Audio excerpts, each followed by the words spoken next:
Muy buenas noches amigos, bienvenidos a un nuevo programa de Interfaz, el programa de la seguridad que desarrollamos desde la óptica de los riesgos, como esa materia prima necesaria para aplicar un proceso de gestión y a partir de allí mejorar la seguridad humana.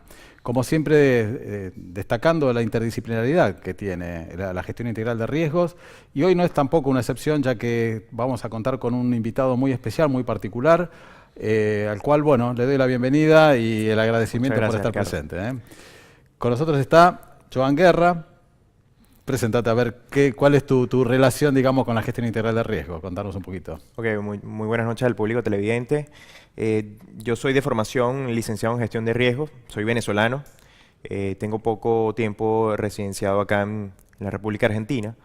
He tenido una formación en el campo de la gestión de riesgos socionaturales, ambientales, y esta relación que he tenido con este campo disciplinar se ha visto influenciado por nacer en un territorio mega diverso, pero también con múltiples amenazas a las que puede verse afectado. En el año 99 hubo un evento singular en mi país, en Venezuela, que es conocido como el desastre de Vargas, en el cual en un primer reporte se manifestó que habían muerto 15.000 personas por un evento hidrometeorológico que barrió con un poblado de la zona costera. Claro. Siempre en esos casos son seguramente un punto de inflexión, ¿no? En cuanto al antes y el después de que ocurra un evento así. Sin duda. Este punto de inflexión generó una ruptura entre lo que había sido el grupo de voluntarios de la Defensa Civil, que se constituyó en toda Latinoamérica, para darle paso a un grupo profesional capacitado que pudiese brindar acciones tanto de tipo preventivo como en la atención y rehabilitación de posteriores eventos adversos que pudiesen acaecer en el territorio venezolano.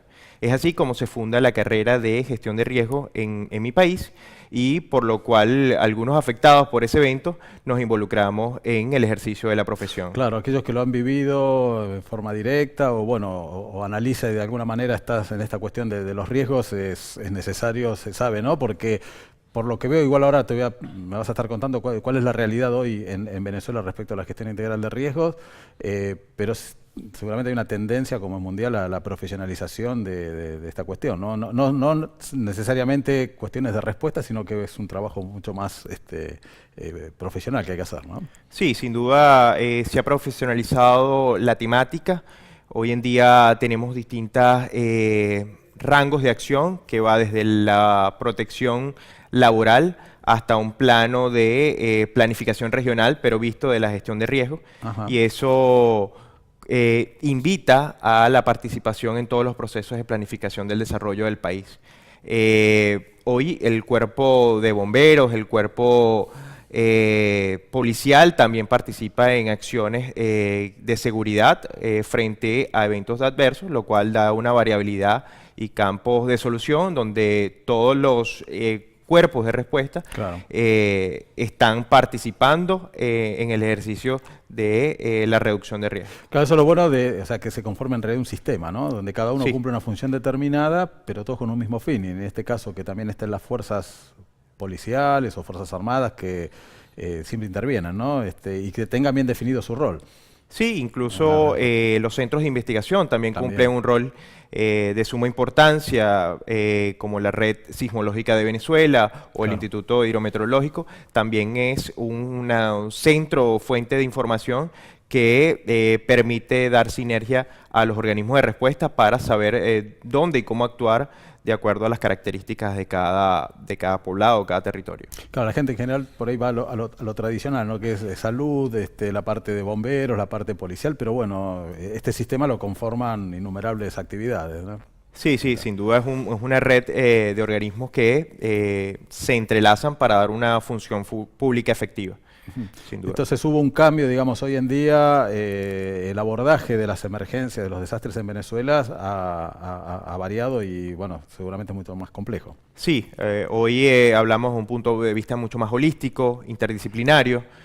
No está sometido a una única disciplina ni a un tipo de formación singular, sino a una variabilidad de experiencias y profesiones que se articulan para dar hacer una gestión eficiente de los eventos que acontecen en el territorio. Y digamos, como organismo regulador, por decirlo, administrador, ¿es la protección civil, la defensa civil? ¿O la protección civil de mi país responde al Ministerio de Interior y Justicia, donde hay un viceministerio que da acciones y políticas para el cumplimiento de todo lo que tiene que ver con la protección civil nacional. O sea, tiene un rango importante dentro de la estructura del gobierno, ¿no? Sin duda alguna dentro de la política de Interior y Justicia. Bien, bien, bien, bien.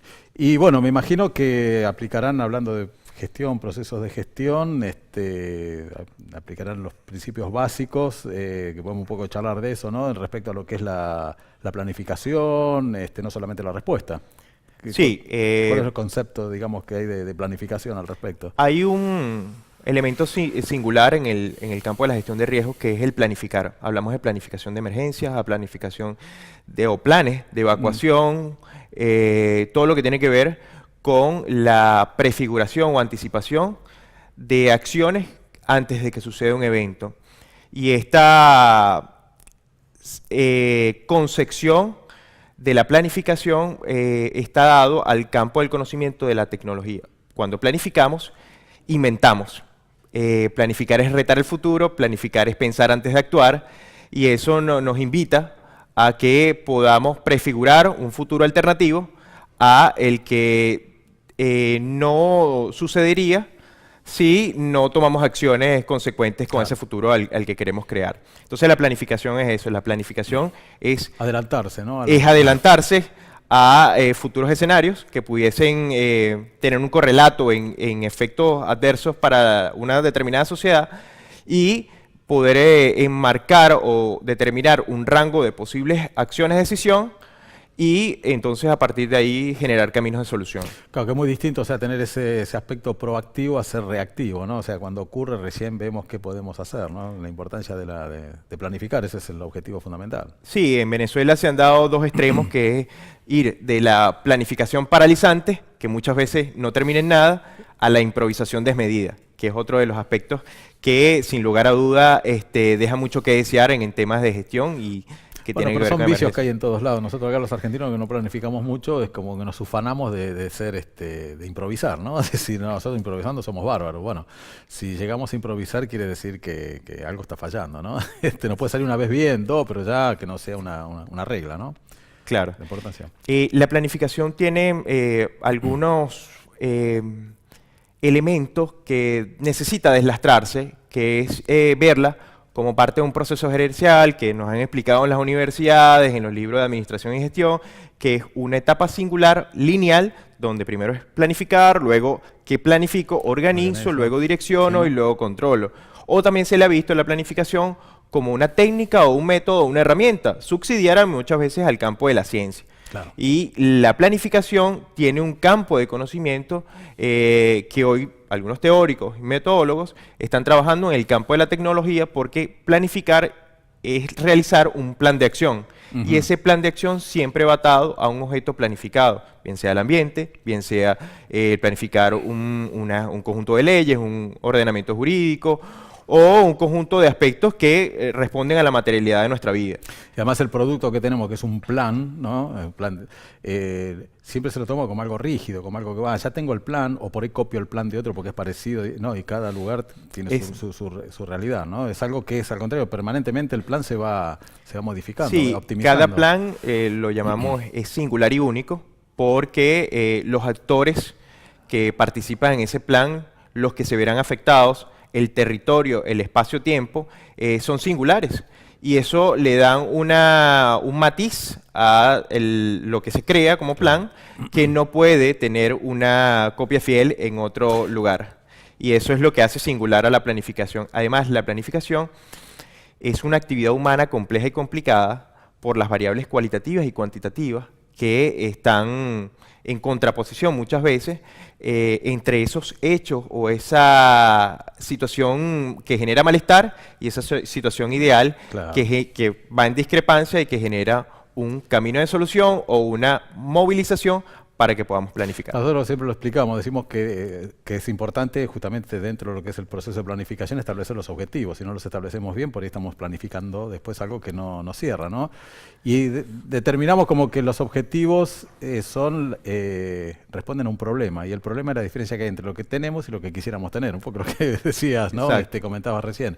Entonces ahí está el punto importante, ¿no? O sea, si nosotros por ahí establecemos mal los objetivos, hicimos todo un proceso de gestión y toda una planificación que después tiene que estar muy bien determinado. Sí, nosotros hablamos que nadie planifica si no tiene una imagen de resolución del problema que está atendiendo. Incluso tenemos una frase muy característica, es la formulación del problema es en sí mismo la formulación de la solución, porque nadie formula un problema que no pueda solucionar en sí mismo.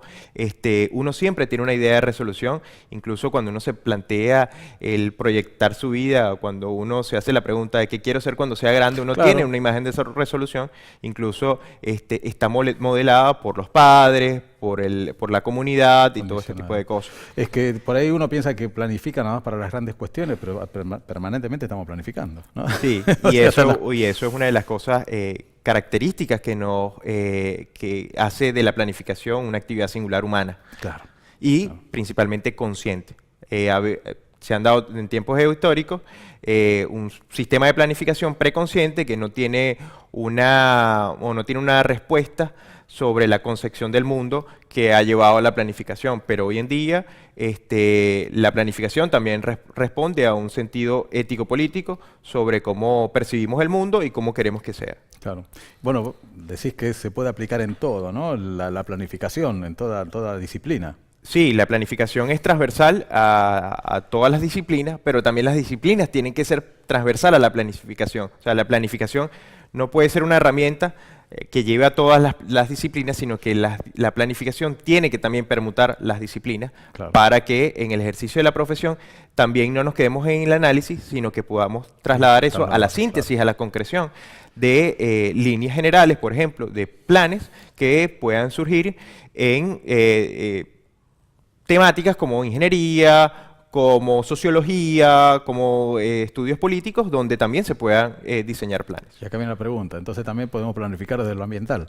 Sí, incluso la planificación ambiental tiene una concepción que lo que tratamos de conciliar a través de un plan de acción, los requerimientos socioeconómicos de una población con un ambiente sano, seguro y ecológicamente equilibrado. Cuando no se da esa conciliación sistémica entre el factor socioeconómico con un ambiente equilibrado, hay una ruptura y esa ruptura genera los riesgos ambientales. Es decir, de alguna manera cuando se planifica desde lo socioeconómico, que sean actividades, que sean sustentables en el tiempo, desde lo económico, pero también que no degrade el ambiente. Un poco es esto, ¿no? Es eso que estás explicando. Es claro. Eso. Y para eso el agente planificador se moviliza, se implica, es responsable en el ejercicio de su profesión y por eso también es una disciplina o una actividad, la planificación, altamente demandante del ejercicio, por cuanto equivocarse en un plan tiene un efecto colaterales que pueden afectar a terceros.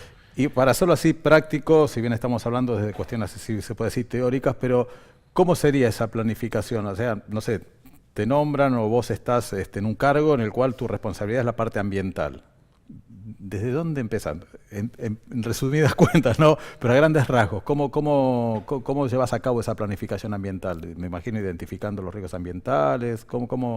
Hay un factor importante allí, que hay una simetría entre lo que conozco, que puede ser de estudios, de mi experiencia profesional, de la simetría que puede tener una comunidad que sabe del problema, que no lo sé yo, como agente planificador. Entonces hay que articular entre la experiencia que tiene la comunidad, ¿verdad?, que está movilizada por resolver un malestar, y el agente planificador que mantiene métodos, tiene herramientas, tiene recursos.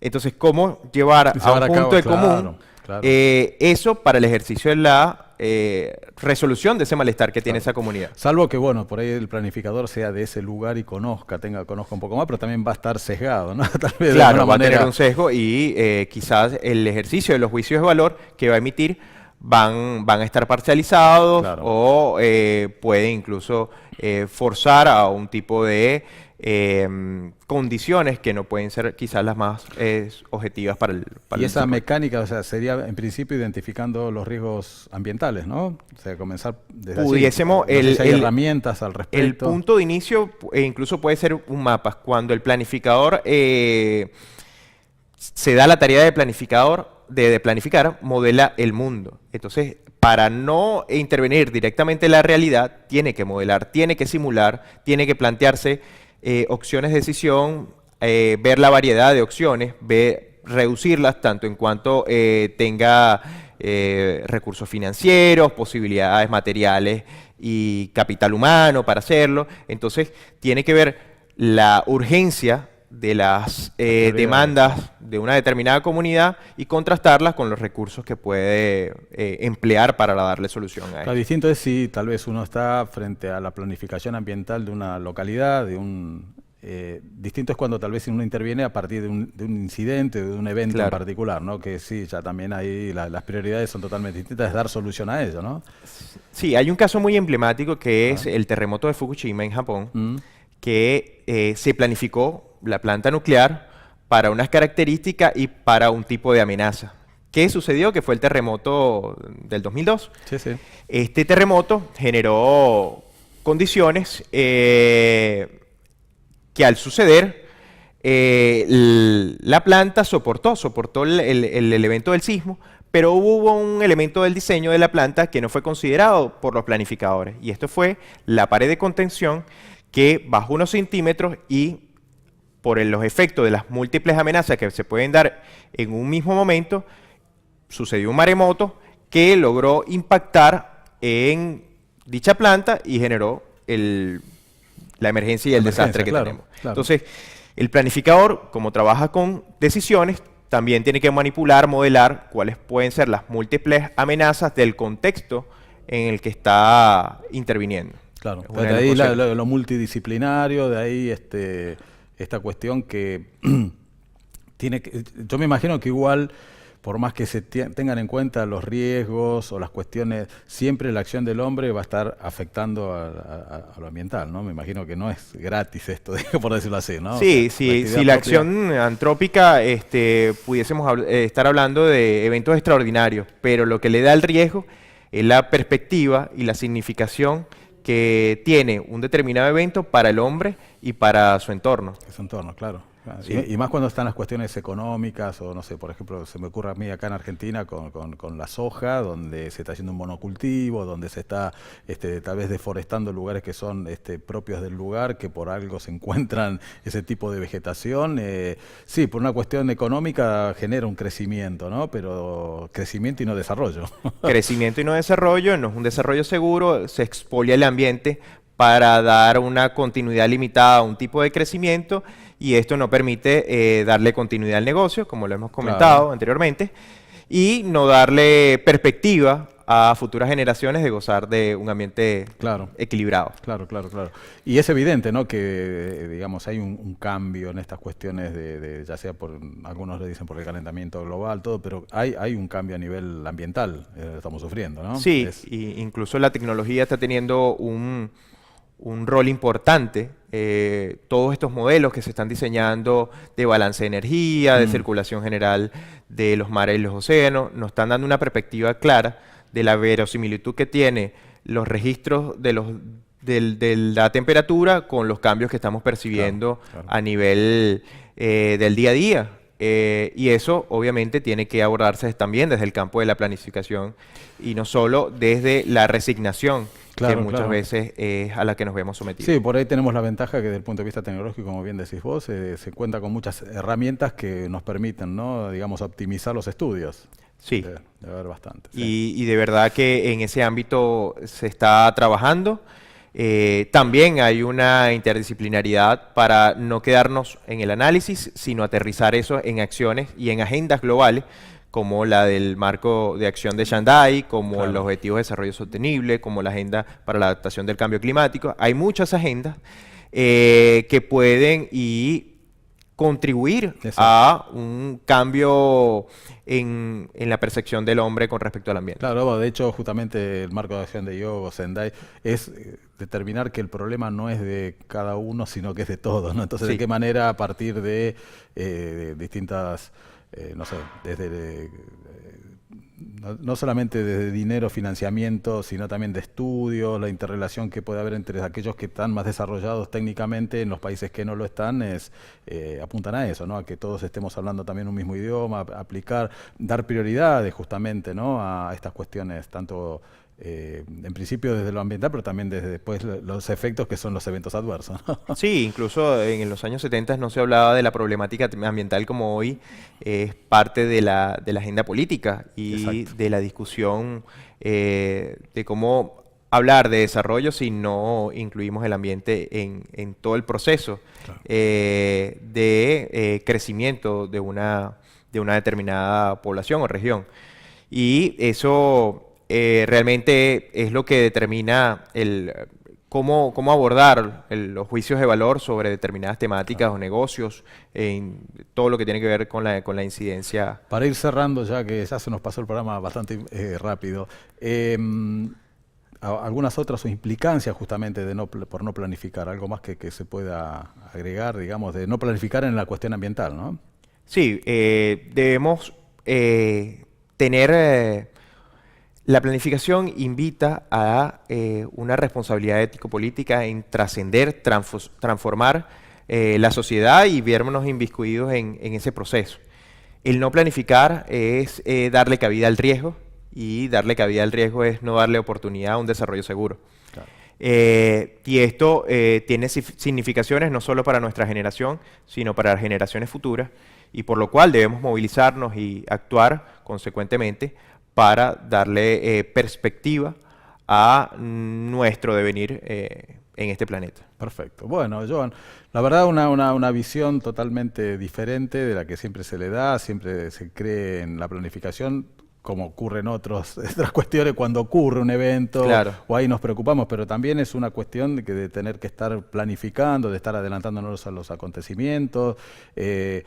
Como nosotros hablamos siempre, la gestión integral de riesgo, la finalidad no es la de salvar vidas solamente, sino también es una oportunidad para el desarrollo, ¿no? Es una oportunidad para el desarrollo. Para el desarrollo de las comunidades, y en este caso está íntimamente ligada con la cuestión ambiental, ¿no? Sí, sin duda que sí. Bueno, la verdad que fue un placer tenerte. Vas a estar viniendo seguramente en algún otro programa para Seguro, estar desarrollando esta temática. Así que bueno, te agradezco por tu visita, ¿eh? Gracias a ti, Ricardo. Bueno, Seguro que sí. bueno, y ustedes nos vemos el próximo miércoles a partir de las 21 horas a través de Canal 22, el programa Interfase. Muchas gracias.